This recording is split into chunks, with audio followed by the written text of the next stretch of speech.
Hello everyone, welcome back to my channel సిజీ vlogs. Today special palak pulao అండి.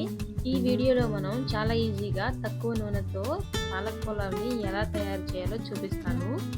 మెయిన్గా మనకి పాలకూరలో విటమిన్స్ అనేవి, ఐరన్ రిచ్ ఫుడ్ అనేది మనకి దొరుకుతుంది పాలకూరలో. మన వీడియోలో చూపించినట్టుగా మనం పాలకూరని పేస్ట్ లాగా చేసుకోవాలి.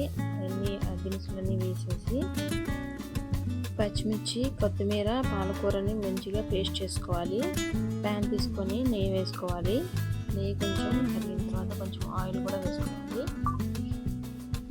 ఇక్కడే మసాలా దినుసులు వేసే పర్లేదు, ఎందుకంటే మనం ఆల్రెడీ పేస్ట్లో వేసేసాం కాబట్టి. నేనైతే బిర్యానీ ఆకును కొంచెం కట్ చేసి పెట్టుకున్న ఆనియన్స్ వేసుకున్నాను.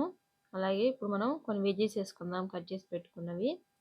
నేనైతే వెజ్జెస్లోకి బీన్స్, క్యారెట్, ఆలు తీసుకున్నాను. వీటిని మంచిగా కొంచెం ఫ్రై చేసుకుందాం.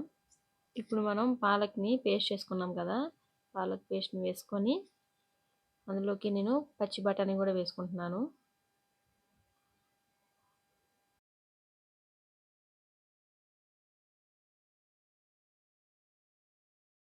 ఒక టేబుల్ స్పూన్ సాల్ట్ వేసుకున్నాను. ఇందులో కొంచెం పసుపు కూడా వేసుకున్నాను.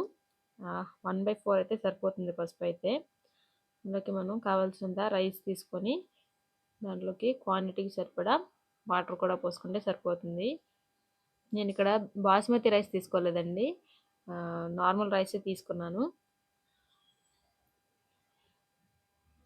కుక్కర్లోకి దానికి సరిపడా క్వాంటిటీ తీసుకొని పోసుకోవాలి. ఇప్పుడు మనం మూత పెట్టుకొని ఒక 3 విజిల్స్ వచ్చే వరకు ఉంచుకుంటే మనకి వేడి వేడి పాలక్ పులావ్ అనేది రెడీ అయిపోతుంది. దీన్ని చిన్నపిల్లల నుంచి పెద్దవాళ్ళ వరకు చాలా ఇష్టపడి తింటారు. లంచ్ బాక్స్లో కూడా బాగుంటుంది. ఈ వీడియో నచ్చితే లైక్ చేయండి, షేర్ చేయండి, సబ్స్క్రైబ్ చేసుకోండి.